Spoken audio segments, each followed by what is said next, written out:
The Greater Accra Resilience and Integrated Development Project, GARID, has rejected claims of misappropriating funds meant for flood preparedness and resilience efforts in parts of Accra. The managers of the project and the Ministry of Works and Housing have come under intense pressure over claims of embezzling funds and paying contractors for no work done. Citi News' Jude Duncan visited the Alogboshie drainage expansion site and has more. The Greater Accra Resilient and Integrated Development Project, GARID, has refuted claims of misappropriation of funds and dereliction of its flood preparedness and resilience efforts. The Ministry of Works and Housing, in a statement, disclosed that the works at the various dredging and drainage expansion sites are ongoing as planned, adding that calls for a forensic audit to the project are welcome. The statement disclosed that $200 million of the allocated funds had been fully accounted for, adding that out of the $127 million which had been drawn down, $65 million had been directed to support COVID-19 related expenditures under the Contingent Emergency Response. Member of Parliament for Whole West and member of the Works and Housing Committee, Alogboshie, in responding to the statement, dismissed suggestions that part of the initial funding for the project was used as part of government's COVID-19 response measures. Alogboshie spoke to Citi News.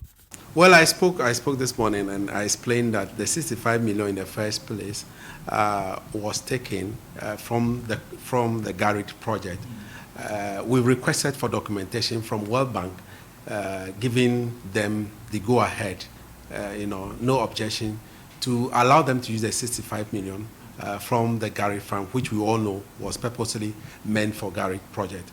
Now, if that money was taken, then the World Bank is supposed to replace it, or government is supposed to replace it. We need a documentation to show that indeed World Bank has approved that they should use the 65 million. Then we don't need to go back to World Bank and ask for additional facility again, because it's the same World Bank that has requested us to loan from this money, is vying from this money. We are calling for international auditing, forensic auditing. What are they afraid of? They should open their books for it to be audited. I think there is something wrong, definitely wrong. I mean, as a quant surveyor, I cannot sit for this country to be cheated all the time.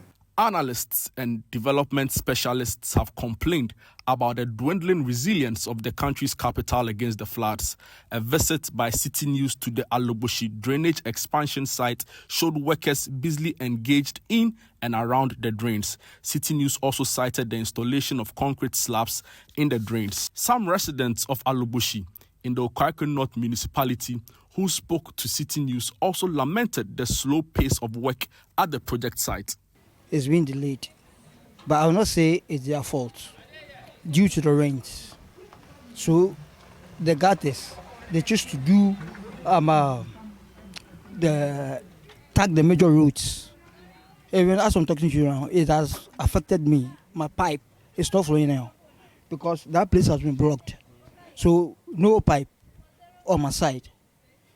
So they decided that if this will delay, then they will tackle the road. Yeah, so they are on it, but it's been delayed. I will never ever lie to you. Project almost started in January, I think January, and almost started here. But time almost started here. I said, oh my slow, because time almost started here, now soon to. So that time I was on here. When he made me who say, I said, oh my slow. See a problem if in so toa and a high.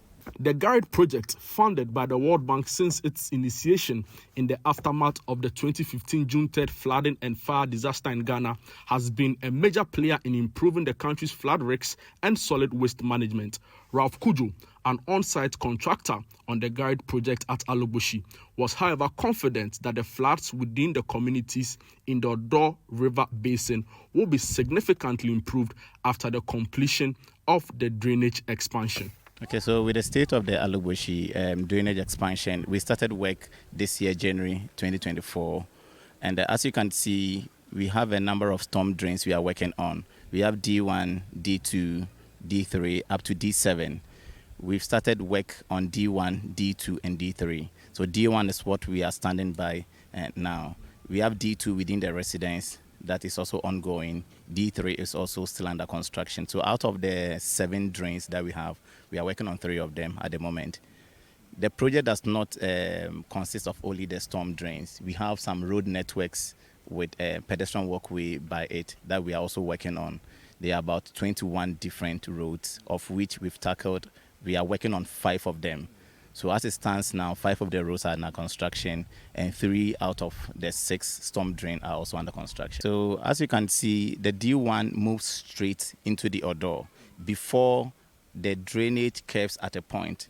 And when you, let's say you want to do a structural overview of it, you realize that when there's a curve in a drain, it slows down the water, and that one surges back to affect the people, as in it floods the community.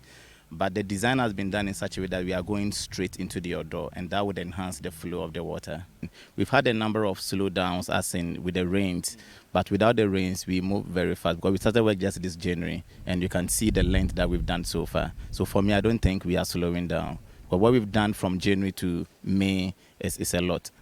So when we are complete, we are done with the project, I don't think we would have the flooding as they got years ago. Here at the Achimota Alogboshie drainage expansion site, as part of the Greater Accra Resilient and Integrated Development Project, the contractor on site tells me that they've put in place the necessary measures to ensure the timely completion of the project. He also tells me that they've done enough work to ensure that when the project is completed, all of the flooding problem in Accra would be reduced significantly. Reporting for Citi News, Jude Duncan.